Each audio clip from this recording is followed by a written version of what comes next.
Seluruh sifat Allah mengandung apa? Oleh karena itu orang yang memahami ini adalah sifat di antara sifat Allah batin. Walaupun ada hadis yang bunyi seperti ini, difahami orang sebahagian ini sifat Allah. Itu bukan sifat Allah. Tapi mereka tidak mau mengimani Allah mengolok-olok orang munafik. Kata mereka, nggak mungkin Allah mengolok-olok. Allah kan maha pengasih, maha penyayang. Apalagi lagi ilmunya dengan Al-Quran. Allah lihat kamu ini menisbatkan yang aneh-aneh kepada Allah. Aku tak menisbatkan, men.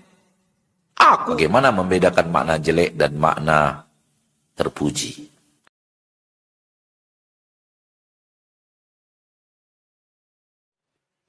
Kemudian beliau mengatakan bahwa seluruh sifat yang di dalamnya tidak ada makna pujian, seluruh kalimat sifat yang di dalamnya tidak ada pujian, maka tidak bahagian daripada sifat Allah.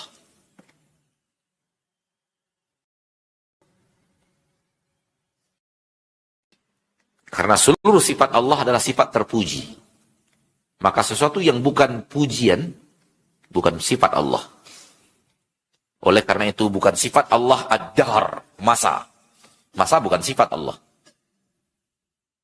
Oleh karena itu orang yang memahami hadis Nabi, yu'dhini ibnu Adam yasubbud dahr wa ana dahru biyadi al-amru uqallibul layla wan nahar.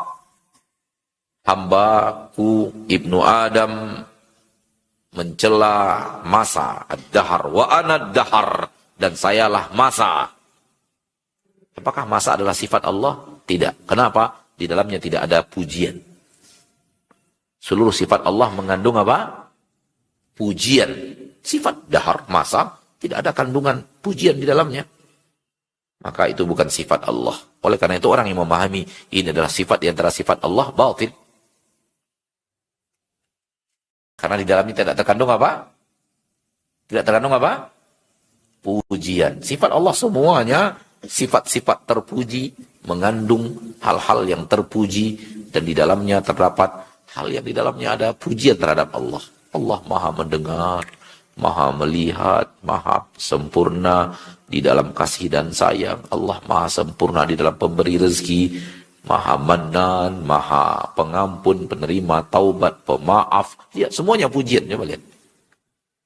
Lalu Allah itu masa apa sih? Masa nggak ada pujiannya? Maka dia bukanlah sifat. Walaupun ada hadis yang bunyi seperti ini, difahami orang sebahagian ini sifat Allah. Itu bukan sifat Allah.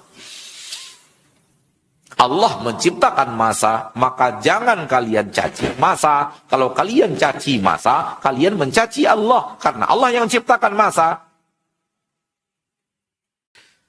Karena itu, suatu itu dicela, maka mencela yang membuatnya. Sebagaimana sesuatu yang baik dipuji, sebenarnya pujian terhadap yang membuatnya. Wow, keren banget masjid ini. Itu yang dipuji bukan masjidnya. Siapa? Yang membuat masjidnya dipuji. Masjid mah begitu-gitu aja. Gabungan antara batu, kayu, besi, keramik, marmer, batu ya, masjid ya gitu aja. Dia nggak punya apa-apa. Tapi ketika kita memuji, wow, keren. Yang membuatnya. Sama dengan kalau kita mencaci masjidnya, apa ini masjid kayak gini nih? Tiang aja nggak lurus. Yang jelas siapa? Hah? Yang buatnya nggak benar ini. Tiang bengkok ini gimana ceritanya? Pas pasang dinding apa? Dindingnya kok nggak lurus pasangannya. Nggak datar, bergelombang-gelombang ini dindingnya. Itu bukan dinding yang dicela. Yang dicela siapa yang membuat, tukang yang mengerjakan yang dicela. Hal yang sama jangan cela masa. Karena Allah yang menciptakan masa. Anda cela masa berarti Anda mencela Allah.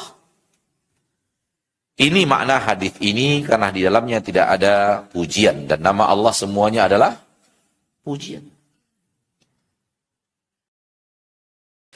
Dan ada sifat Allah, tambahan dari ana, ada sifat Allah di dalamnya terkandung pujian dan celaan.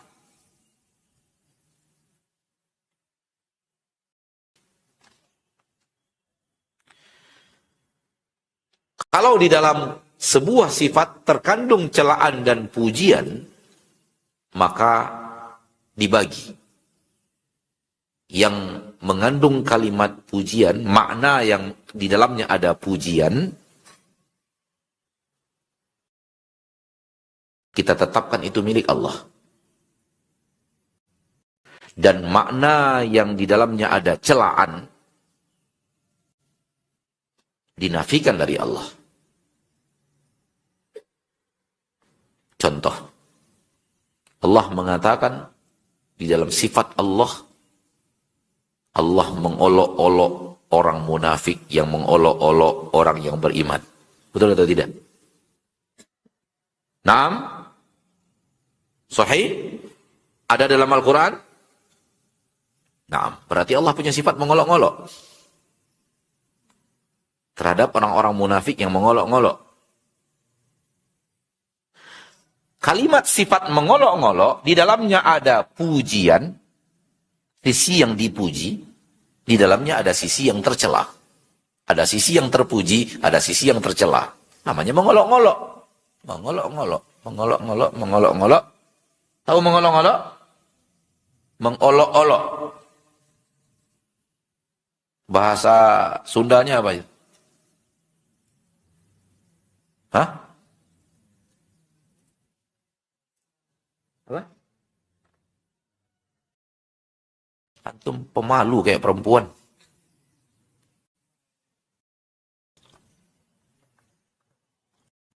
Laki-laki itu punya sifat berani.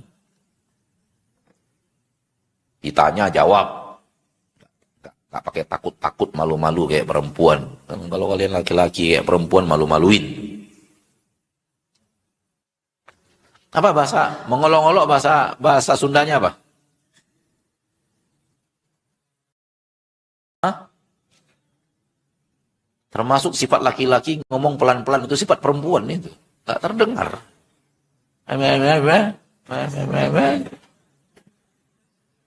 Dengar pakai jelas padahal cuma 3 meter jaraknya, gak dengar. Ngalelewe. Mengolok-olok, ngalelewe. Sifat mengolok-olok ada mengandung 2 unsur. Unsur pujian, unsur celaan. Yang unsur pujian kita tetapkan untuk Allah. Yang unsur celaan dinafikan dari Allah. Karena yang milik Allah semua yang sempurna, yang terpuji. Dan semua yang kurang dan tercela bukan milik Allah.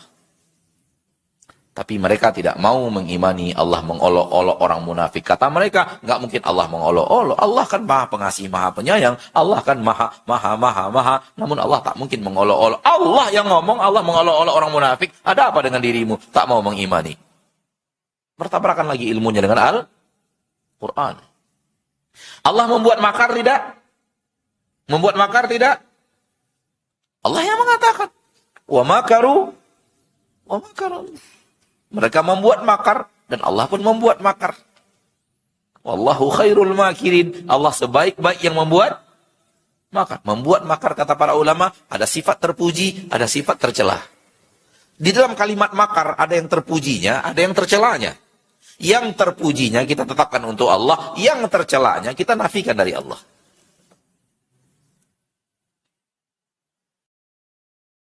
Allah membuat tipu muslihat atau tidak?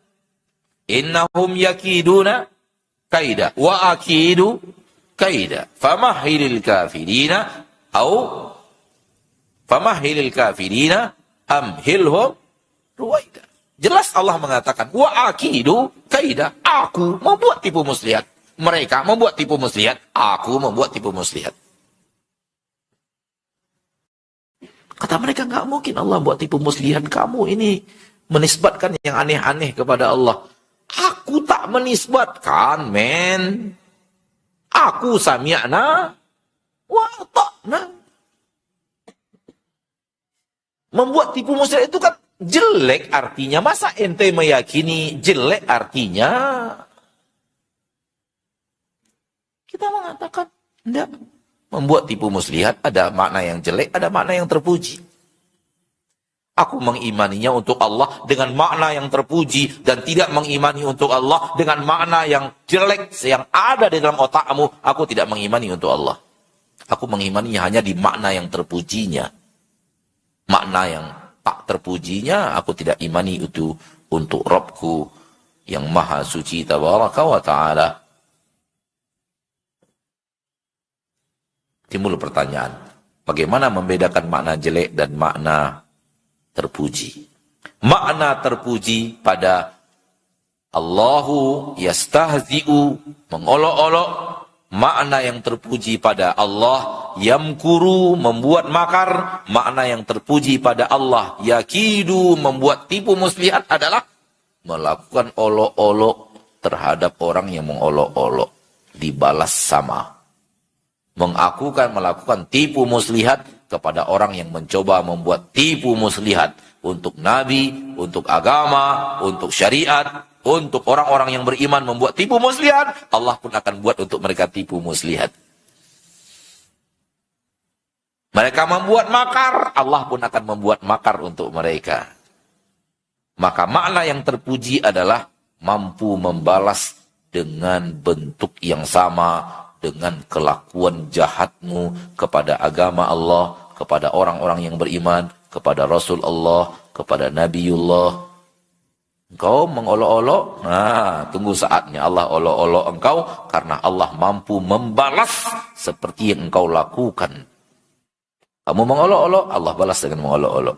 Kamu membuat tipu muslihat, Allah balas dengan tipu muslihat. Kamu membuat makar, Allah balas dengan makar. Membalas orang yang salah, jahat, bejat dengan perbuatan dia yang sama dengan perbuatan dia, itu menunjukkan kehebatan, kemampuan, kemahabisaan, kesempurnaan, kekuatan, kedikdayaan. Maka maknanya makna yang terpuji. Adapun makna yang salah adalah makna orang tak buat salah, kita olok-olok. Orang tak membuat makar, kita buat makar untuk dia. Orang tak tipu muslihat, kita buat untuk dia tipu muslihat. Ini makna yang batil, makna yang jahat. Allah dinafikan dari sifat yang di dalamnya terdapat celaan dan sesuatu yang tak baik. Maka mengolok-olok dari awal, orang itu tak salah lalu kita olok-olok, itu sifat yang tercela. Allah tak punya sifat itu. Maka Allah tak pernah mengolok-olok dari awal. Allah hanya mengolok-olok orang yang mengolok-olok. Allah hanya membalasi sesuai dengan apa yang kalian lakukan kepada orang-orang yang beriman.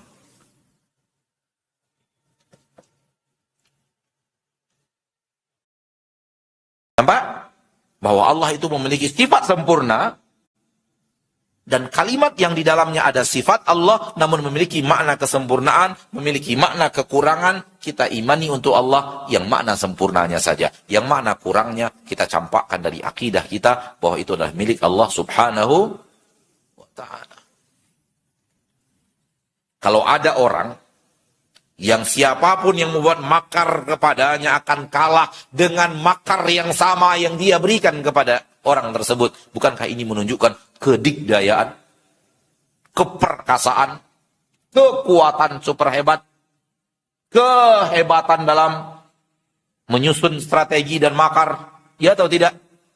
Semua orang yang membuat makar kepadanya, dia balas dengan makar yang sama, dan dia kalahkan semua yang membuat makar kepadanya dengan makar yang sama yang mereka lakukan kepada dirinya. Ini menunjukkan keagungan, keperkasaan, kehebatan, kekuatan super luar biasa. Itulah dia punya Allah.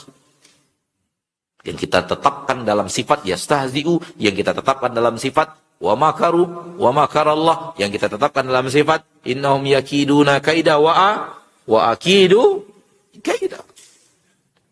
Namun sifat yang jelek, enggak.